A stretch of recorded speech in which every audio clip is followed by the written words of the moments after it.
ایک وقت ایسا آیا کہ اللہ تعالیٰ نے حضرت ابراہیم کو بہت زیادہ مال عطا فرمایا. اتنے اونٹ گنے نہیں جاتے، گائیں اتنی زیادہ کہ شمار نہیں ہوتی، بکرے بکریاں اتنی زیادہ کہ شمار، بہت زیادہ مال اللہ نے عطا فرمایا. اور ابھی کچھ عرصہ پہلے آپ پیچھے جائیں نا تو جو لفظ مال تھا وہ روپے پہ تو بولا ہی نہیں جاتا تھا، وہ جانوروں پہ بولا جاتا تھا. بہت زیادہ مال اللہ نے دیا، بکریاں، گائیں، اونٹ، بیل، بڑا کچھ. تو رب کریم نے فرشتوں سے فرمایا کہ واتخذ اللہ ابراہیم خلیلا، ابراہیم میرا دوست ہے. تو فرشتے کہنے لگے یا اللہ جسے اتنا کچھ دیا جائے اس نے دوست تو بننا ہی ہوتا ہے، تو نوازا ہی بڑا ہے، اتنا مال، اتنے کھیت کھلیان، اتنا کچھ. اللہ کریم نے فرمایا جاؤ آزمائش کر لو، امتحان لے لو. فرشتہ امتحان لینے پہنچ گیا. حضرت ابراہیم کے جانور چر رہے ہیں چراگاہ میں، حضرت ابراہیم بھی ہیں، غلام بھی ہیں، بہت بڑا ریوڑ ہے. آپ تشریف فرمائے. ایک فرشتہ آیا تو کھیت میں چھپ کے بیٹھ گیا اور بلند آواز سے کہنے لگے سبحان اللہ والحمدللہ ولا الہ الا اللہ واللہ اکبر. اب وہ حضرت سیدنا ابراہیم علیہ السلام کھڑے تھے تو وہ کھیت میں بیٹھ کے تسبیح پڑھنے لگا سبحان اللہ والحمدللہ ولا الہ الا اللہ. حضرت ابراہیم کہنے لگے یہ میرے رب کا نام کون لے رہا ہے؟ بڑی اس کی میٹھی آواز ہے، بڑی، کون ہے؟ ڈھونڈنے لگے، گھومتے گھومتے اس کے پاس چلے گئے. فرشتہ انسانی شکل میں، تو میرے رب کا ذکر کر رہا تھا؟ اس نے کہا میں ہی کر رہا تھا. فرمانے لگے یار ایک دفعہ پھر نہیں کرتا؟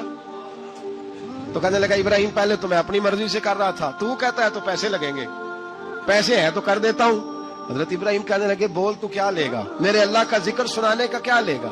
کہنے لگا جتنی بکریاں آپ چلا رہے ہیں ساری دے دے تو میں اللہ کا ذکر سنا دیتا ہوں. آپ نے فرمایا بس جا تیری ساری ہوئی، میرے رب کا ذکر سنا. اور پھر شروع ہو گیا سبحان اللہ الحمدللہ ولا الہ الا اللہ واللہ اکبر.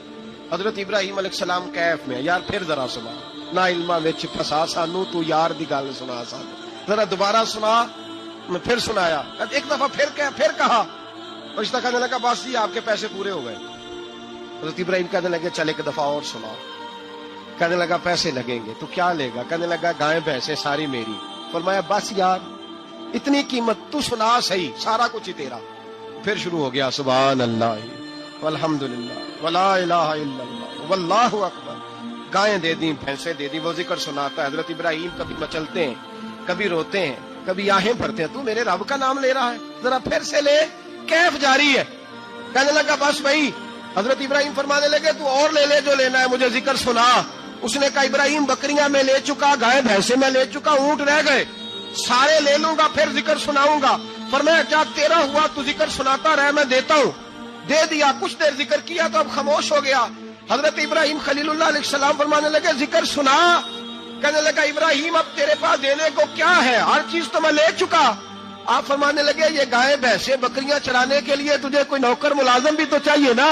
تو اس طرح کر مجھے رکھ لے، میں روٹی نہیں مانگوں گا، کھانا نہیں مانگوں گا، تو اللہ کا ذکر سناتا رہنا، میں تیرے جانوروں کی نوکری کرتا رہوں گا. حضرت ابراہیم علیہ السلام نے جب یہ کہا نا، فرشتے کی آنکھوں میں آنسو آ گئے. تر دامنی پہ شیخ ہماری نہ جائیے، ہم دامن نچوڑ دیں تو فرشتے وضو کریں. فرشتہ رو پڑا اور کہنے لگا ابراہیم مجھے سینے سے لگا. میرے رسول کریم صلی اللہ تعالی علیہ وسلم نے نظر کی صفائی پر سب سے پہلے توجہ دی ہے. ہمیں اپنے بچوں کو تاڑنا ہے، ہمیں اپنے بچوں کو دیکھنا ہے، ہمیں انہیں خود پکڑ کے اچھی مجالس میں لے کر کے جانا ہے. اور سنو میرے حبیب پاک صلی اللہ علیہ وسلم نے کتنی پابندی فرمائی. کوئی مولوی ہو، کوئی پیر ہو، کوئی فقیر ہو، کوئی درویش ہو، کوئی دربار کا سجادہ ہو، کوئی کسی جگہ بیٹھنے والا ہو، کسی کو بھی عورت کے ساتھ تنہا رہنے کی اجازت، سارے بولیے اجازت ہے؟ کسی کو بھی عورت کے ساتھ تنہا رہنے کی اجازت ہے؟ بالکل نہیں ہے، قطعاً نہیں ہے. میرے نبی کریم صلی اللہ علیہ وسلم نے فرمایا جہاں مرد اور عورت اکٹھے ہوں گے تیسرا شیطان ہوگا. ابن حجر کہتے ہیں ایک صحابی نے عرض کی حضور اگر وہ دونوں نیک ہو، اگر دونوں نیک ہو تو میرے حبیب پاک صلی اللہ علیہ وسلم نے فرمایا یحییٰ کے بیٹے زکریا بھی ہو اور عیسیٰ کی والدہ مریم بھی ہو تو پھر بھی میں دونوں کو اکیلے رہنے کی اجازت نہیں دیتا. جب ان کو اجازت نہیں ہے تو باقی کوئی کس کھاتے میں ہے؟ میں سنتا ہوں اور آج میں ببانگ دہل کہتا ہوں ہمیں وہ دربار بھی قبول نہیں ہے. سن لیا جائے، میری بات کو نوٹ کیا جائے، ہمیں وہ دربار اور مزار بھی قبول نہیں ہے جہاں برائی اور منشیات کے اڈے قائم ہیں. ہم ان درباروں پر بھی فوری طور پر ہر لحاظ سے کڑی نگرانی کرنے کا اور پوری سختی کرنے کا ارادہ رکھتے ہیں اور